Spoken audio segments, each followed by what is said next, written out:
नमस्कार, डिजाइनर विशेष में आपका स्वागत है। मैं हूं डॉक्टर प्रतीक श्रीवास्तव और आप देख रहे हैं डिजाइनर न्यूज का खास कार्यक्रम तेल की फिसलन। तेल की फिसलन पर पूरी दुनिया इस वक्त परेशान है और तेल की चिकनाई पर पूरी दुनिया फिसल रही है। भारत की स्थिति थोड़ी ज़्यादा विकट है। जिस तरह से अंतर्राष्ट्रीय स्तर पर अंतर्राष्ट्रीय बाजार में कच्चे तेल यानी क्रूड ऑयल के दाम लगातार बढ़ रहे हैं। 2 दिन पहले $90 प्रति बैरल था और 2 दिन में अब 92 यानी $92 प्रति बैरल अमेरिकन डॉलर प्रति बैरल दाम हो गए हैं। और इस वजह से बहुत सारे राज्यों का, बहुत सारे राष्ट्रों का पूरा बजट बिगड़ता हुआ सा दिखाई दे रहा है। और भी आशंका व्यक्त की जा रही है अर्थशास्त्रियों द्वारा कि तेल के दाम और बढ़ेंगे, क्योंकि रूस और यूक्रेन का विवाद बहुत चरम पर है। कभी भी युद्ध छिड़ सकता है और कहा जा रहा है कि अगर युद्ध हुआ तो ये द्वितीय विश्व युद्ध से भी बड़ा होगा। 1 लाख रूसी सैनिक यूक्रेन की सीमा पर खड़े हुए हैं। अमेरिका यूक्रेन के साथ है, नाटो वाला विवाद है। इसके अलावा भी संयुक्त राज्य अरब अमीरात में आतंकवादी हमले और आतंकवादी धमकियों के कारण वहाँ का उत्पादन घटा है। अमेरिका भी अपनी क्षमता के अनुसार कच्चे तेल का उत्पादन नहीं कर पा रहा है। भारत भी जो 15% उत्पादन अपने ही करता है, घरेलू उत्पादन करता है, उसमें भी कमी आई है। तो ऐसा लग रहा है लगातार कि कच्चे तेल के दाम लगातार बढ़ेंगे और मुझे आश्चर्य नहीं होगा अगर थोड़े ही दिनों में ये दाम $125 प्रति बैरल तक पहुँच जाए। और अगर ऐसा हुआ तो निश्चित रूप से भारत के जो बजट की चुनौतियां हैं वो बहुत ही दुश्वार होंगी, क्योंकि 1 फरवरी को बजट आने वाला है। और इस 1 फरवरी को जब बजट की तैयारियां होंगी तो सरकार के सामने, मोदी सरकार के सामने ये चुनौती होगी कि 5 राज्यों के चुनाव के मद्देनजर वो पेट्रोल डीजल के दामों को कैसे कंट्रोल में रखे और 5 राज्यों के चुनावों के मद्देनजर वो राहत भरी घोषणाएं कैसे करे और जो विकास की घोषणा है, जो लुभावनी घोषणा है जिससे मतदाताओं को प्रभावित किया जा सकता है, उन घोषणाओं को करने के लिए फाइनेंस यानी बजट की व्यवस्था कैसे की जाए।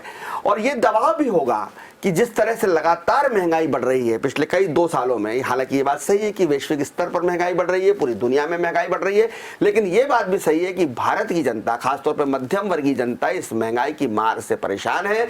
और मोदी सरकार के सामने बड़ी चुनौती ये है कि वो महंगाई पर कैसे कंट्रोल लगाती है। खासकर 5 राज्यों के चुनाव में महंगाई भी एक बड़ा मुद्दा है और इसलिए केंद्र सरकारें और राज्य सरकारें, जो भाजपा शासित राज्य सरकारें, वो बिल्कुल चाहेंगी कि महंगाई नियंत्रण में रहे, ताकि आम आदमी, खासकर मध्यम वर्गीय लोगों का विरोध खुलकर सामने न आए। हालांकि ये बात भी सही है कि पिछले 2 बजटों में मध्यम वर्गीयों के हाथ खाली रहे हैं, उन्हें कुछ नहीं मिला है। किसानों को खुलकर सरकार ने दिया है, लेकिन मध्यम वर्गीय जिस तरह की उम्मीद लगाए बैठा है कि उसकी आयकर की दरें बढ़ेंगी, सीमा बढ़ेगी, उसको महंगाई से राहत मिलेगी, उसको कुछ सुविधाएं मिलेंगी, उसको ब्याज पर जो पैसा मिलता है उस पर छूट मिलेगी, ऐसा कुछ मध्यम वर्गीय के साथ नहीं हुआ है। और अगर मैं कहूँ कि 2 साल से मध्यम वर्गीय चला जा रहा है तो भी अतिशयोक्ति नहीं होगी। लेकिन ये जो बजट की दुश्वारियां हैं, तेल की चिकनाई है, इन तमाम मुद्दों पर बात करने के लिए मेरे साथ मौजूद है स्टूडियो में प्रसिद्ध अर्थशास्त्री डॉक्टर जयंतीलाल भंडारी, जिनके देश भर में लेख छपते हैं आर्थिक विषयों पर।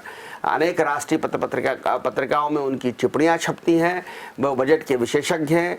केंद्र सरकार के बहुत सारे उपक्रमों को वो अपनी सलाह देते हैं और प्रतियोगी बच्चों को अर्थशास्त्र और दुनिया भर के विषयों की तैयारियां करवाते हैं। आपका बहुत स्वागत है डॉक्टर भंडारी जी। मेरी नरेशन में मेरी जो पृष्ठभूमि मैंने भूमिका बताई, मैं माफ़ी चाहूँगा कि वो थोड़ी सी लंबी हो गई है, लेकिन इस भूमिका के मद्देनजर जिस तरह से क्रूड ऑयल के दाम बढ़ रहे हैं, कच्चे तेल के दाम बढ़ रहे हैं अंतर्राष्ट्रीय स्तर पर, आपको क्या लगता है कि इसकी वजह क्या है? कुछ वजह तो मैंने गिनाई, लेकिन आप विस्तार से बताएं कि इसकी वजह क्या है और आप क्या प्रेडिक्शन कर रहे हैं, क्या आकलन कर रहे हैं कि ये कच्चा तेल कहाँ जाकर रुकेगा? वास्तव में इस समय पूरी दुनिया के साथ साथ देश की सबसे बड़ी समस्या है कच्चे तेल के बढ़ते हुए मूल्यों की और उसके कारण बिगड़ते हुए बजट की। यदि हम पिछले 10 साल के क्रूड ऑयल की कीमतों को देखें तो पाते हैं कि 2014 के बाद 2014 की तुलना में और अधिक यदि क्रूड ऑयल की कीमतें बढ़ी हैं तो वो हमारे सामने जनवरी 2022 का दृश्य दिखाई देता है। हम ये देखें कि ये कीमतें कितनी तेज़ी से बढ़ी हैं। यदि हम पिछले साल की कीमतों को देखें और औसत देखें कि जो अभी चालू वित्त वर्ष है 2021-22, 21-22 के अंदर अप्रैल से लेकर दिसंबर 9 महीनों तक पूरी दुनिया में जो कच्चे तेल की कीमतें हैं उनका औसत आता है $14 प्रति बैरल, $74, $74 प्रति बैरल एक बात। और ये जो डॉलर की कीमतें हैं अभी है $92 प्रति बैरल। तो ये और जो एक डॉलर औसत है, अगर भारतीय रुपए से बात करूं तो 74 रुपए 94 पैसे, लगभग 75 रुपए है। 75 रुपए का। और एक बैरल में दर्शकों को बता दूं कि 159 लीटर कच्चा तेल आता है। बिल्कुल। तो जब प्रति बैरल कच्चे तेल की कीमतें बढ़ रही हैं, तेजी से बढ़ रही हैं, तो ऐसे में जो सबसे बड़ा असर इसका हो रहा है वो महंगाई के ऊपर हो रहा है। और महंगाई का संबंध देश के करोड़ों लोगों से है, गरीब वर्ग से है, मध्यम वर्ग से हैं। और जैसे ही महंगाई बढ़ती है तो सामाजिक आर्थिक चिंताएं भी बढ़ जाती हैं। और ये जो आंकड़े हैं कि आज जो क्रूड ऑयल की कीमत अंतर्राष्ट्रीय बाजार में $92 प्रति बैरल है, ये $125 प्रति बैरल तक अगले 3-4 महीनों के अंदर जा सकती है यदि दो देश दुनिया में जो सबसे ज़्यादा चर्चित हैं उन देशों के बीच में यूक्रेन और रूस एक सबसे बड़ी अंतर्राष्ट्रीय चिंता का कारण बने हुए हैं।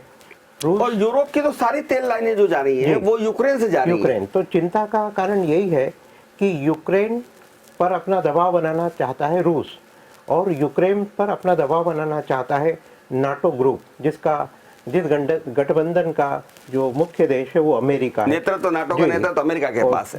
दोनों दुनिया की महाशक्तियां हैं और ये एक विश्व युद्ध का रूप भी धारण कर सकता है, इतनी चिंताएं हैं। तो इस चिंता के कारण कीमतें बढ़ अगर रही हैं। युद्ध होता है तो निश्चित रूप से तेल की आपूर्ति प्रभावित होगी, यूरोपियन देशों में आपूर्ति प्रभावित होगी, भारत में भी तेल की आपूर्ति प्रभावित होगी और दामों में तो लगता है आग लग जाएगी। निश्चित रूप से जो क्रूड ऑयल रूस के माध्यम से यूरोपीय देशों पे की ओर जाता है उसके ऊपर रोक लगा सकता है यूक्रेन, और रोक लगेगी निश्चित रूप से तो यूरोपीय देशों की समस्या बनेगी। और हमारे देश की समस्या तो सबसे ज़्यादा इसलिए होगी कि हमारे देश में जितने कच्चे तेल का उपयोग होता है उससे 85% आयात होता है। मगर हम सरल बात में ये करें कि पेट्रोल और डीजल हम 85% हम बाहर से बुलाते हैं, 15 हमारे घर में पैदा होता है। सबसे बड़ी चिंता की बात है। और 15% देश में भी पैदा होता है, लेकिन इस समय उसका प्रोडक्शन भी कम है। अमेरिका से भी हम जो आयात करते हैं तो अमेरिका में भी जो स्थितियां हैं उससे वहाँ भी प्रोडक्शन क्रूड ऑयल का घटा हुआ है। और यूएई में जो आतंकवादी हमला हुआ है, एक बहुत बड़ी बात है। आप सही कह रहे हैं कि संयुक्त अरब अमीरात में हुर्रियतों वहाँ के जो विद्रोही हैं, आतंकवादी हैं, उनका दबाव बना हुआ है और उनका आक्रमण हुआ है। इससे संयुक्त अरब अमीरात का उत्पादन भी घटा हुआ है। और संयुक्त अरब अमीरात जो ओपेक देश हैं, जो कच्चे माल का उत्पादन करने वाले देश, लीबिया है, ईरान है, इराक है, प्रमुख देश है, शारजाह है, बहरीन है, जी, इन तमाम ओपेक देश हैं। उन सभी देशों के ऊपर इसका असर गिरा है और उनके उत्पादन में भी कमी आ गई है। और वो 1 फरवरी को जो बैठक करने जा रहे हैं उसमें उम्मीद नहीं कि उत्पादन बढ़ाने में जोर देंगे वो। बिल्कुल, बहुत अच्छा प्रश्न आपकी। 2 फरवरी को ओपेक देशों के समूह की बैठक है जो ये तय करेगा कि कच्चे तेल का उत्पादन बढ़ाया जाए, घटाया जाए। और हमारे देश के द्वारा भी ओपेक देशों के गठबंधन से लगातार बात की जा रही है कि उत्पादन बढ़ाया जाए, क्रूड ऑयल का उत्पादन बढ़ाया जाए, ताकि अधिक आपूर्ति होगी और कच्चे तेल की कीमतें कम होने से आपूर्ति अधिक होगी तो कीमत कम होगी। लेकिन एक बहुत बेसिक सवाल, बेसिक बात हर आदमी जानता है इस देश का कि जब भी पेट्रोल डीजल महंगे होते हैं महंगाई बढ़ती है।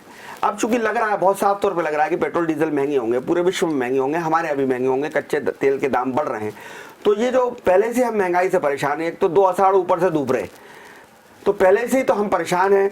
महंगाई की मार से लगातार कीमतें बढ़ रही हैं, चाहे वो खाने का तेल हो, शक्कर हो, अनाज हो, किचन का खर्चा बढ़ रहा है, एजुकेशन खर्चा बढ़ रहा है, मेडिकल खर्चा बढ़ रहा है, लगातार जो है दामों में वृद्धि हो रही है। आम आदमी परेशान है, निम्न मध्यम वर्गीय को तो घर चलाना मुश्किल हो रहा है और गैस के दाम बढ़ रहे हैं, घासलेट के दाम बढ़ रहे हैं।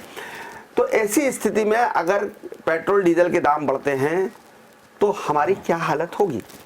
बिल्कुल, पेट्रोल डीजल का सीधा संबंध घर के बजट से है, आम आदमी की आमदनी और खर्चे से है। कि कीमतें कितनी बढ़ रही हैं, एक थोड़ा सा अनुमान करें कि कोरोना महामारी की जो शुरुआत हुई वो है अप्रैल 2020 से। उसके पहले के 5 सालों में महंगाई का जो औसत है वो 5% है। महंगाई का औसत है 5%। और कोरोना के बाद जो महंगाई है 2 सालों के अंदर वो 10% बढ़ी है 2 सालों के अंदर। अब जो अनुमान है कि क्रूड ऑयल की कीमतें जो $92 प्रति बैरल अभी है, ये जैसे जैसे बढ़ेगी तो ये महंगाई 15 से 20% तक हमको दिखाई देगी, जो सबसे बड़ी चिंता का कारण होगी। लोगों की और आर्थिक सामाजिक मुश्किलें भी उनसे बढ़ती हुई दिखाई देंगी।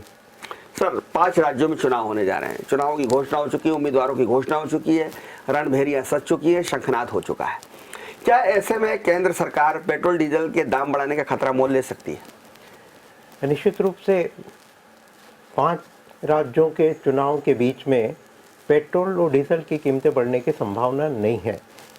संभावना इसलिए नहीं है क्योंकि इससे सीधा महंगाई का संबंध है। और ये बात बड़ी महत्वपूर्ण है कि जो क्रूड ऑयल की कीमतें होती हैं वैश्विक बाजार के अंदर, उनसे हमारे देश में पेट्रोल डीजल की कीमतों का सीधा कोरिलेशन है। वो बढ़ती हैं तो पेट्रोल डीजल की कीमतें बढ़ाना होती है, अभी बढ़ती मोटे ही तौर पर हैं। अगर मैं गणित बताऊं अपने दर्शकों तो 42 रुपए में 1 लीटर कच्चा तेल हमको मिल रहा है। और लगभग हम अगर ये मान लें कि 9-10 रुपये उसको रिफाइन करने में खर्च आता है, तो 52-53 रुपये में हम ये मान लीजिए कि हमको 1 लीटर पेट्रोल या डीजल हमारे हाथ में आता है। उसके ऊपर फिर जो टैक्सेस लगते हैं, राज्य सरकारों के टैक्सेस हैं, केंद्र सरकार के टैक्सेस हैं, वेट है वगैरह वगैरह, एक्साइज ड्यूटीज़ है, तो कुल मिलाकर हमारे पास 110 रुपये के आसपास आ रहा है या 90 रुपये में आ रहा है। वो जो भी अलग अलग शहरों के अलग अलग दाम है। तो टैक्सेस भी अभी पिछले दिनों लोग चुनाव हारने के बाद, खासतौर पर 1-2 राज्यों के चुनाव नतीजे जब खराब आए तो कुछ कम किए पेट्रोल डीजल के दाम। केंद्र सरकारों ने भी कम किए और भाजपा शासित राज्य सरकारों ने भी कम किए। तो वहां भी रेवेन्यू की कमी तो हो रही है, निश्चित खजाने में घाटा हो रहा है। ऐसे में चुनाव के अंदर लोक लुभावन घोषणा भी करनी है बजट में। चुनौतियां क्या है? 2 बड़ी चुनौतियां हैं।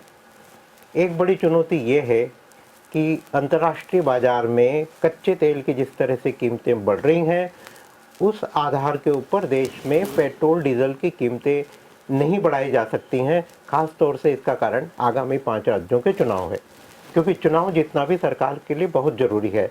यदि ये चुनाव नहीं होते तो निश्चित रूप से इस समय पेट्रोल और डीजल की कीमतें और बढ़ी हुई दिखाई देती। ये एक स्पष्ट उभरती हुई बात दिखाई दे रही है। दूसरी बात, ये जो बजट है, बजट का सीधा संबंध भी पेट्रोल और डीजल की कीमतों से आता है, क्योंकि अंतर्राष्ट्रीय बाजार के अंदर क्रूड ऑयल की कीमतें बढ़ी हुई है।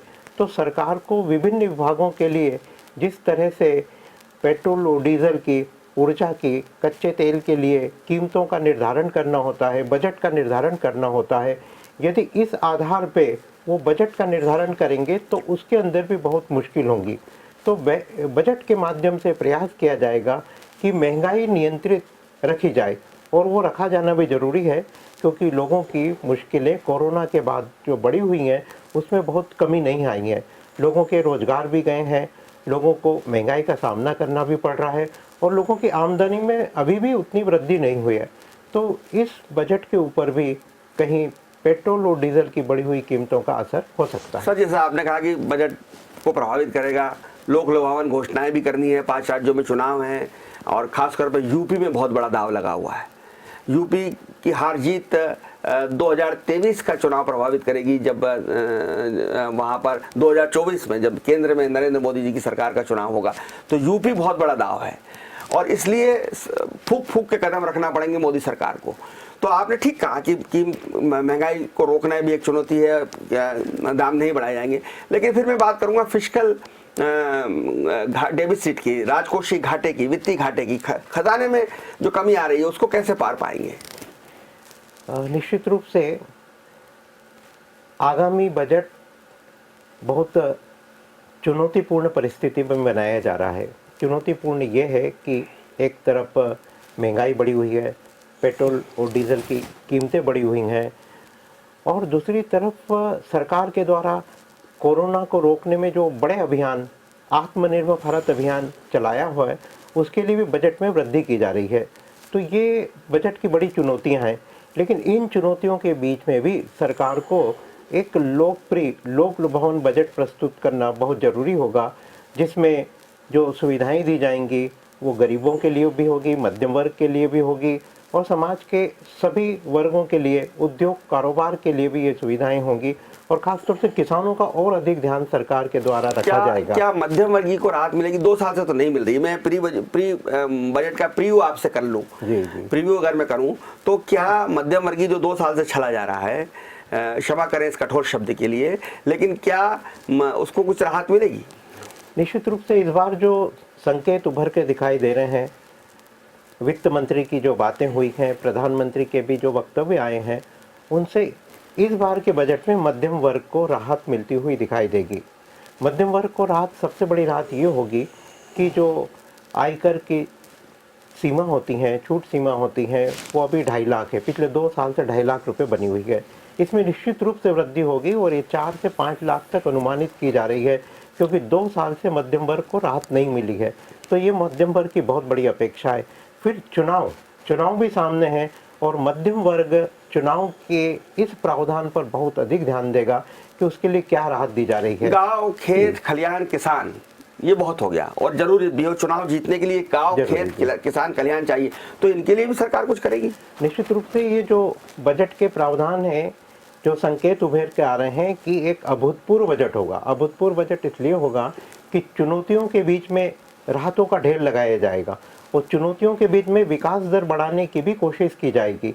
यदि हम पिछले साल के बजट को देखें तो हम पाते हैं कि पिछले साल के बजट में जो राजकोषीय घाटा है, वो जीडीपी, सकल घरेलू उत्पाद के 6.8% तक रखा गया था। बजट जब तैयार किया गया था तो निश्चित रूप से उससे बड़ी सुविधा मिली। और इस साल के बजट में भी सरकार विभिन्न राहत देगी, किसानों को भी होगी, आम आदमी को गरीबों को होगी, श्रमिकों को होगी, वरिष्ठ नागरिकों को, महिलाओं को, सभी वर्गों को राहत होगी। उद्योग कारोबार के लिए राहत होगी, बुनियादी ढांचे पर राहत होगी और इन सब राहतों के लिए सरकार कहीं ना कहीं जो राजकोषीय घाटा है उसे बढ़ाते हुए दिखाई देगी। और ये होना भी चाहिए। जब देश की जरूरत होती है तो उसमें सरकार के द्वारा खुले हाथ से राहत और सामग्री भी दी जाती है। खजाना कैसे भरेगी सर? बहुत बड़ा खजाना भरने का बहुत बड़ा साधन तो पेट्रोल डीजल था। अब खजाना कैसे भराएगा? बहुत सारे काम करना है, बहुत सारे चुनाव सिर पर है और खजाने की चिंता जो मैं बार बार आपसे सवाल कर रहा हूँ। निश्चित रूप से खजाने की चिंता स्वाभाविक है, क्योंकि बजट का जो भी आकार होगा, ये आकार क्रूड ऑयल की कीमतों के कारण और बड़ा हुआ दिखाई देगा। सरकार कितना भी राजकोषीय घाटा प्रबंधन करे अभी, चाहे वो 6.8% पिछले साल जैसा हो, ये भी बहुत बढ़ेगा, क्योंकि क्रूड ऑयल की कीमतें बजट घोषित होने के बाद प्रभावित करेगी और ये सारी घोषणाओं के कारण भी बजट बढ़ेगा और बजट के आकार में बाद में भी वृद्धि होगी। जैसे मनरेगा, पिछले साल की तुलना में मनरेगा पर अधिक खर्च हुआ है, बुनियादी ढांचे पर अधिक खर्च हुआ है। तो ये एक बड़ा स्वाभाविक प्रश्न है कि जब इतने सारे खर्चे होंगे, खर्चे बढ़े हुए होंगे, तो इनकी पूर्ति के लिए सरकार क्या करेगी? क्या नए टैक्स लगाएगी? आप कह रहे हैं कि शायद मध्यम वर्ग को राहत मिले, 4 से 5 लाख छूट दे दे आयकर में, तो वहां भी सरकार को नुकसान होने वाला है। तो ये नया टैक्स जनरेट करेगी क्या सरकार? जहाँ तक संभावना है इस बार बजट में कोई नया टैक्स नहीं होगा। 3 उपाय होंगे। नंबर 1, विनिवेश, डिसइन्वेस्टमेंट का लक्ष्य सरकार बढ़ाएगी और संभावना है कि अपने रेल, अपने हवाई अड्डे, अपने जहाज सब बेच दी जाएंगे। संपत्तिकरण, निजी भूमि, सरकार की भूमि का ना हमारा डाकघर रहेगा, ना हमारा हवाई जहाज रहेगा, ना हमारी ट्रेन रहेगी, ना हमारी रेलवे रहेगी, इस तरह का कुछ होगा। इन सब के कुछ भाग बेच के सरकार इसका कहीं अपनी संपत्ति से ये साधन बढ़ाएगी। नंबर 1, निजीकरण और विमुद्रीकरण, ये 2 काम होंगे। विनिवेश बहुत बड़ा लक्ष्य होगा इस बात का बजट का। इन सब के अलावा सरकार जो एक महत्वपूर्ण कदम उठाने वाली है इस बजट के माध्यम से, कि जो टैक्सेशन के लूप होल्स होते हैं, टैक्सेशन की कमियां हो जाती हैं, टैक्सेशन की वसूली के अंदर जो कमी होती है, उसको पूरा करने के लिए सरकार आगे बढ़ेगी। और निश्चित रूप से जो देश की इकोनॉमी है वो पिछले 3-4 महीनों में कुछ सुधरी है, उससे हमारी राजकोषीय स्थिति भी पहले से ठीक हुई है, हमारी एक्साइज के अमाउंट भी उसके अंदर बढ़े हैं। तो सरकार ये जो टैक्स की वसूली करती है उसको और बहुत विस्तारित करते हुए नए लोग जो टैक्स नहीं देते हैं उनको टैक्स दायरे में लाने की कोशिश करेगी और इन सब माध्यम से।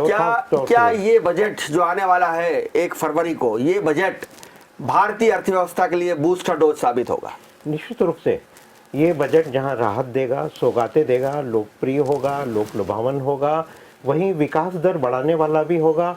और इन सब के पीछे सरकार और वित्त मंत्री अपनी मुट्ठियां खोलते हुए लोगों को धन देगी, ताकि उससे उनकी क्रय शक्ति बढ़े।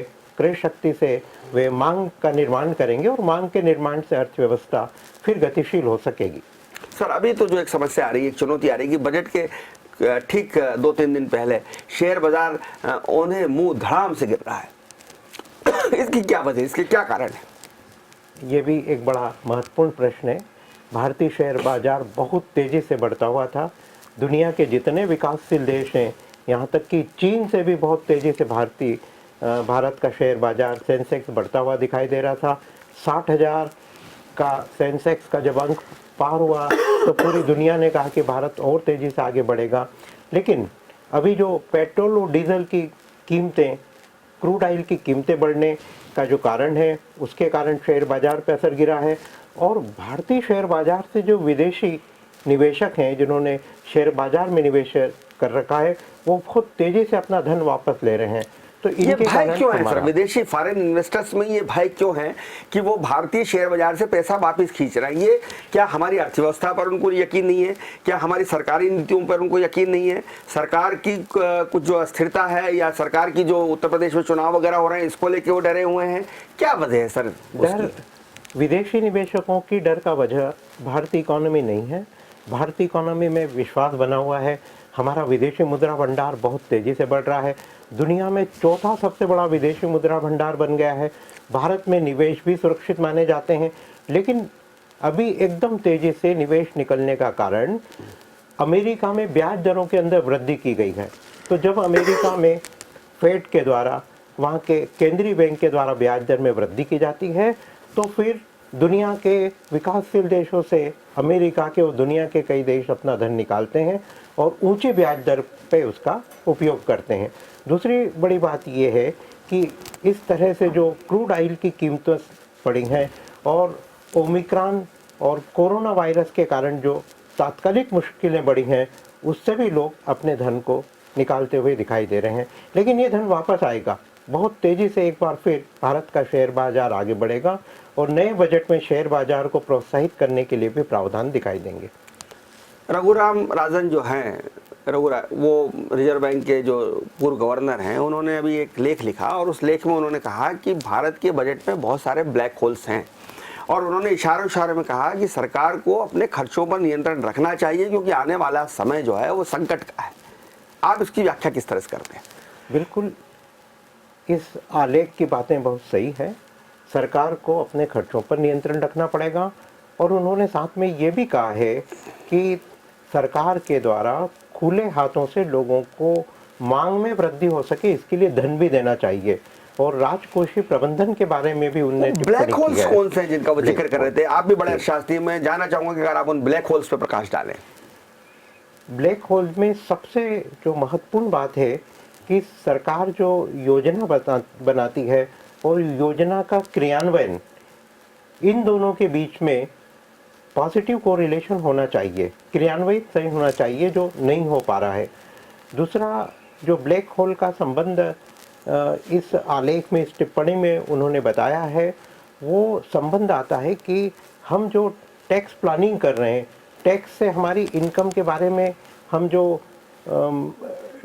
आंकड़े जुटा रहे हैं, तो उसके बारे में भी सोचा जाना चाहिए कि हमारा जो लक्ष्य है वो लक्ष्य पूरा उचित रूप से पूरा हो। और जो निर्धारित किया गया है कि हमें एक्साइज से कितना मिलेगा, हमको विभिन्न प्रकार के टैक्स से कितना मिलेगा, वो उचित रूप से, और खास तौर से आयकर के बारे में उनका ये कहना है कि ये सही रूप से निर्धारित होना चाहिए और प्राप्त किया जाना चाहिए। क्या सरकार 5 राज्यों के चुनाव के मद्देनजर, लोक लुभावन के मद्देनजर, क्या डायरेक्ट पेमेंट स्कीम पर काम करने की सोच रही है कि जो निम्न मध्यम वर्गीय लोग हैं या बिल्कुल गरीब लोग हैं, गरीब तबके लोग हैं, उनके बैंक खातों में सीधे पैसा डाला जाए? जैसे किसानों के लिए 6,000 दिए जाते हैं, 2-2 हज़ार, मध्य प्रदेश के मुख्यमंत्री भी 4,000 देते हैं, तो 10,000 डायरेक्ट उसके खाते में, किसान के खाते में पहुंच रहा है। क्या केंद्र सरकार ऐसी कोई बड़ी स्कीम लेके आए और ये गेम चेंजर हो जाए 5 राज्यों के चुनाव में? पांचों राज्यों के चुनाव में केंद्र सरकार लोक लुभावन योजनाओं की तरफ तो आगे बढ़ेगी, जो बजट के माध्यम से दिखाई देगी। किसानों को जिस तरह से अभी धन हस्तांतरित किया जाता है, वह हस्तांतरण और ज़्यादा बढ़ेगा इस बजट के माध्यम से। और अभी 80 करोड़ लोगों को जिस तरह से मुफ्त खाद्यान्न दिया जा रहा है, ये अप्रैल 2020 से दिया जा रहा है और मार्च 2022 तक मुफ्त खाद्यान्न 80 करोड़ लोगों का है, वह भी जारी रखा जाएगा। लेकिन हर व्यक्ति को सरकार उनके खातों में नगद हस्तांतरित कर दे, ऐसा संभव नहीं दिखाई देता है। जो ज़रूरतमंद हैं उनको सरकार अभी भी दे रही है और वो नगद हस्तांतरण अभी भी दिखाई दे रहा है, मगर आम लोगों को इस तरह की वो योजना जो अमेरिका और अन्य देशों ने लागू की है, वह अभी तो संभावना नहीं दिखाई दे रही है। बहुत धन्यवाद डॉक्टर जयंतीलाल भंडारी, बजट की संभावनाओं को लेकर बात करने के लिए, बजट की समीक्षा, जो आने वाला बजट है उसकी प्री समीक्षा करने के लिए, पूर्व समीक्षा करने के लिए आपका बहुत बहुत धन्यवाद। आपने बिल्कुल ठीक कहा कि 5 राज्यों का चुनाव का एक दबाव है, अंतर्राष्ट्रीय स्तर पर क्रूड ऑयल के दाम बढ़ रहे हैं, चुनौतियां बहुत हैं, चैलेंजेस बहुत है मोदी सरकार के सामने, लेकिन मोदी सरकार इन चुनौतियों से, इन चैलेंजेस से निपटने में सक्षम है। जब जब इस तरह की चुनौतियां आई हैं, मोदी जी ने अपना 56 इंच का सीना और साहस दिखाकर हमेशा उन चुनौतियों से पार पाया है। चाहे वो नोटबंदी वाली बात हो, चाहे वो दूसरे विषय हो, मोदी जी हमेशा चुनौतियों से मुकाबिल होते हैं, दो हाथ करते हैं। इसलिए उम्मीद की जा रही है कि इस बार जब अंतर्राष्ट्रीय स्तर पर युद्ध का साया है और इस अंतर्राष्ट्रीय स्तर पर जब क्रूड ऑयल के दाम बढ़ रहे हैं, महंगाई अपने चरम पर है, 5 राज्यों के चुनावों का दबाव है, तब निश्चित रूप से मोदी जी, टीम मोदी और निर्मला सीतारमण ऐसा कोई रास्ता निकालेंगी जो मध्यम वर्गीय को भी लुभाएगा, किसानों को भी लुभाएगा और देश के हर वर्ग को कुछ ना कुछ उनके पिटारे में से होगा, लोक लुभावन बजट होगा। तभी तो चुनाव ना जीते जाएंगे। चुनाव जीतने के लिए कुछ ना कुछ तो मीठी गोलियां देनी ही पड़ती हैं। देखते रहिए DZN न्यूज़, खबरों का सिलसिला जारी रहेगा। नमस्कार।